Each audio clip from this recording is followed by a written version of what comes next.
The whiskey market and craft distilling in general has taken off in the last decade to levels far above and beyond pre-prohibition days, which of course I'm a fan of.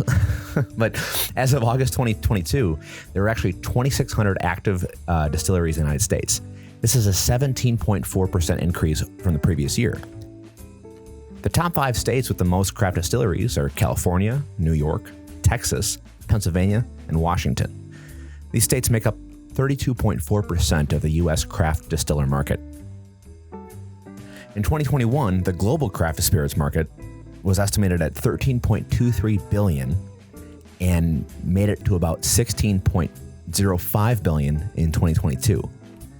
The spirits industry is booming, but big names like Brown-Forman and Suntory Holdings still rule the market with big name brands like Jack Daniel's and Jim Beam. That's right, those historical, once small-time family-run distilleries are owned by big conglomerates. Fun fact, in 2014, Jim Beam sold to Suntory Holdings, a Japanese investment company, for $13.6 billion. Suntory also owns Maker's Mark, as well as Scotch whiskies like Macallan, Balmore, Lefroy, and Glenfiddich. And that's not to poo-poo those whiskeys' quality. Many, if not all, still abide by their original recipes and still distill in the same buildings and locations as originally drawn up. But there's a reason craft distilling has blown up: authenticity and community. Most craft distilleries are ingrained in their community events, host local tasting parties, and provide free spent grain to local farmers. The owners know the people in town and have deals with local restaurants. Craft distilleries even led the innovation on distilling hand sanitizer during the pandemic. There's a bit of comfort and appreciation for the care and effort put into a local mom-and-pop distillery making bourbon barrel by barrel, while Jim Beam has rack houses full of thousands of barrels. And again, I'm not going to shake a stick at Jim Beam. Being big and commercial with distribution to all 50 states and nearly every country possible doesn't make them bad. But the perception is they have prioritized profit over spirit, and people are more than ever excited to buy local. However, in recent years, there has been a new boom in the market: celebrity-backed whiskey.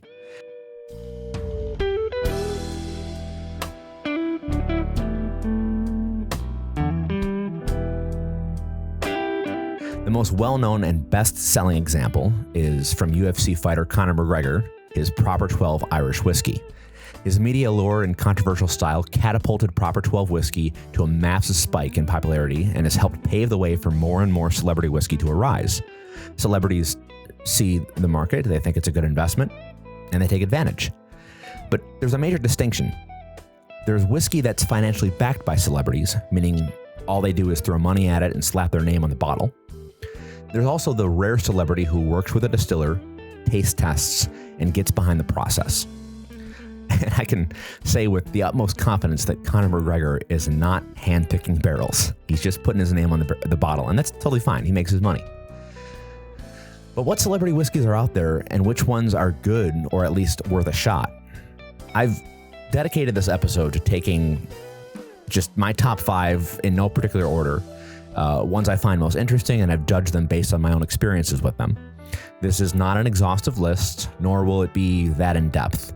This is more so just to expose you to what's out there and explain some of the nuances and intricacies of those celebrity whiskeys. All right, so coming in at number 1, we have Lagavulin 11-year Offerman Edition. I love this one. First hitting the shelves in 2019, legendary Scotch whiskey distiller Lagavulin partnered with Nick Offerman and used the fame around his whiskey-loving Parks and Rec character Ron Swanson as a perfect celebrity catapult. Nick Offerman actually modeled Ron Swanson after his own love of Lagavulin, so it was a fitting partnership. They've been working together with several ad campaigns since 2014, but in 2019 the distillery finally honored Offerman with this special bottling. Since its release, there have been several iterations, including the Guinness beer cask finish and a charred oak finish. The original 11-year is a blend with the youngest whiskey being 11 years old, and it comes in at about 46% ABV and is aged in ex-bourbon casks. Whereas the 16-year-old has darker red apple notes, the Offerman comes on a bright and slightly tart with lots of green apple and peach. Medicinal notes, a hallmark of Islay whiskeys, creep in the mid-palate, quickly giving way to a dry oak and campfire smoke. This is a very rich and buttery mouthfeel. The original leaven is so good, but unfortunately it was limited. You can still find it out there on the secondary market for, more than you probably want to pay. But you can still find the most recent release of the Offerman Charred Oak in stores for around $80 to $90, depending on where you are. But there's no sign of this partnership ending, so there might be more iterations of the Offerman, which I cannot wait.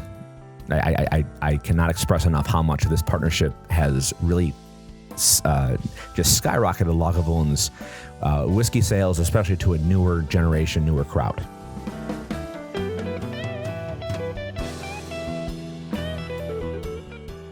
Next up, I have Wild Turkey Long Branch.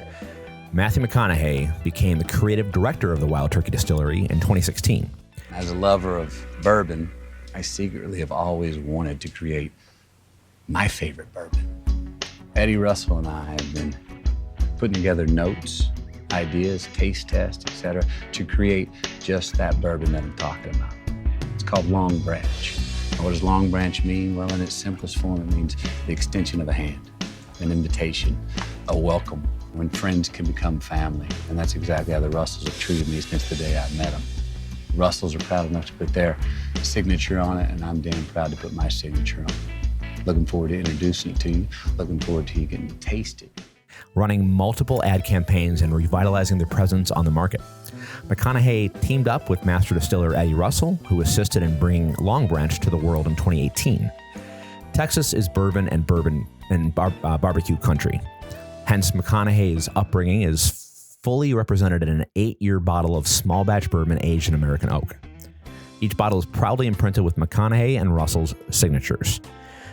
It has caramel and gingerbread spices with lots of notes of wood smoke and a hint of southern citrus. It's very layered, very complex. It's a very smooth bourbon offering. It's great for someone who's new to bourbon. It's a very good entry level.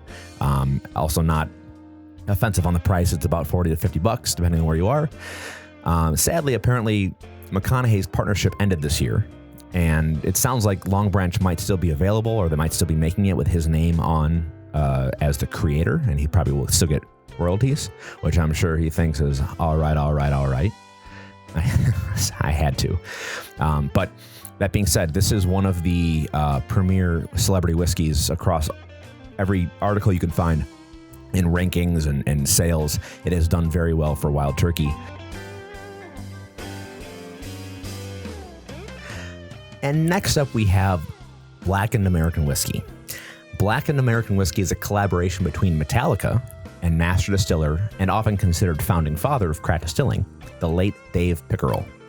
The whiskey is produced by Sweet Amber Distilling in Minnieville, New York, and is named after one of their songs.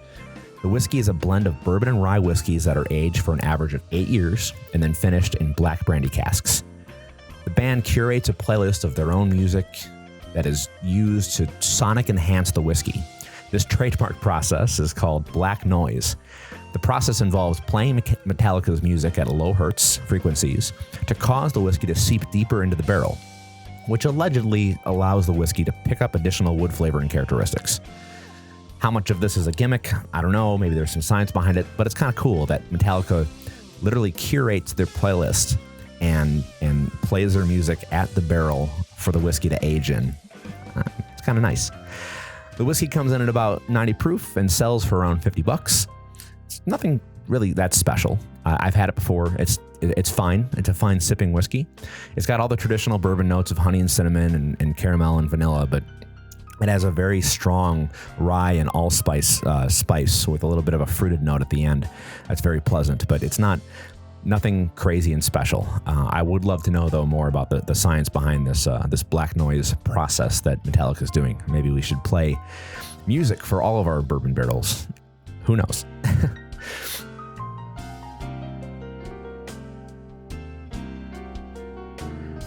I wanted to create a collection of American whiskeys that, in their own way, tells a story. I've been traveling for decades, and I've been able to try some of the best whiskey spirits that the world has had to offer. This is a great whiskey. That's a quote from Bob Dylan. Heaven's Door is his celebrity whiskey. First came to the market in 2018. It's a collection of handcrafted American whiskeys co-created with Bob Dylan and a master distiller. The perfect blend of art and craft, a collection of stories to be savored and shared. Each bottle of Heaven's Door showcases Dylan's distinctive welded iron gates that he creates in his studio, Black Buffalo Ironworks. I'm sure you can tell what parts of these I've gotten from their website just as far as information, but the brand actually has a new distillery in Pleasureville, Kentucky. It's located on over 160 acres of rolling hills next to 6 Mile Creek, the picturesque property that was once owned by Squire Boone, who is the brother of the legendary frontiersman Daniel Boone. It's been under development since 2017. The distillery has been producing small batches of exceptional bourbon on its custom Vendome since 2018.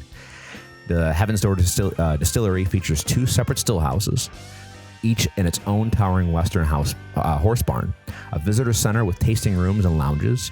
Heaven's Door is even using an 18th century grist mill and an 18th century cabins, all of which have been painstakingly restored that have been on the property. It plans to open its distillery doors for public tours and tastings this September 2023, which is pretty exciting. I personally can't wait to visit. This is one of the few celebrity whiskeys where heart and soul are poured into the creation. They have several offerings, including bourbon and American whiskey, and they are a little overpriced, but well worth the try, especially for my fellow Bob Dylan fans.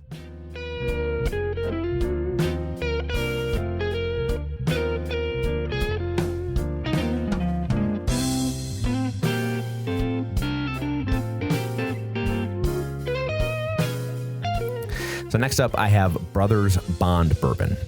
Behind Brothers Bond Bourbon is Paul Wesley and Ian Somerhalder, probably most well known for their collaborative roles in the CW's The Vampire Diaries. Their friendship eventually led them to create Brothers Bond Distilling Company in 2021. However, as of right now, this bourbon is sourced from MGP in Indiana. I won't shame anyone for using MGP whiskey, but their website and bottle is chock full of language like handcrafted. It's all a facade. I'll go more in depth in MGP in other episodes, but just know that it's essentially a cheat code to get into the market a little faster. For example, if I wanted to start my own brand today, I would need product. Well, with whiskey, it has to age. So while I have to wait for that distillation to age in barrels and get my own product on the market, I can source MGP whiskey that's already pre-aged and slap my own label on it. And they let you go and do tastings and figure out what barrel works best for you and your brand. But regardless, the company website states that this is a 4-grain, high-rye straight bourbon whiskey with a mash bill of about 65% corn, 22% rye, with wheat and barley making up the rest. The copper column and copper pot doubler distillation method creates a spirit full of flavor and texture. And the spirits age for a minimum of 4 years. This bourbon is just fine. It's nothing special. I look forward to them potentially distilling their own whiskey in-house and seeing where that goes. From all accounts, I've seen that these 2 guys are really interested in the craft and have really been trying to build a distilling company that does their own whiskey. But for $40, and if you're a fan of the Vampire Diaries, nothing wrong with this bottle at all. So I'm kind of curious to see where it goes and what could come of this company.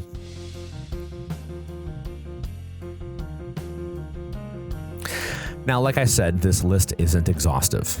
I didn't cover McGregor's Popper 12, mostly because I think it's gross. Liev Schreiber's Schlancha Irish Whiskey, David Beckham's High Club Scotch, or Terry Bradshaw's brand new bourbon. I honestly hope to sample all of these and get back to you, but oftentimes I'm turned off by how gimmicky they can be. The 5 I listed are the ones that I've tried and I'm confident in sharing thoughts. All 5 of them I would gladly have again. None of them are terrible. But there is far more work to be done. There is even a whole other subcategory of veteran-owned whiskey, such as Hooten Young, Horse Soldier, Freedom Whiskey, etc.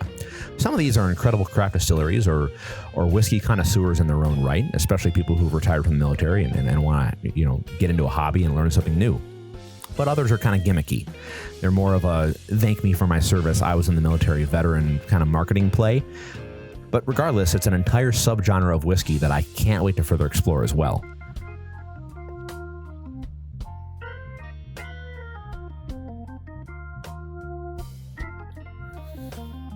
That's going to wrap it up for this short episode. I can't wait to share you what's in store coming up. We have interviews with different distilleries, different whiskey lounges, and it's going to be a great time. We're going to learn lots about the product, lots about the craft from the very people who do it. I can't wait to share more with you guys. Please be sure to like, follow, and share this podcast so others hear it. And be sure to check out our website at www.thekogancombo.com. I'd really appreciate it.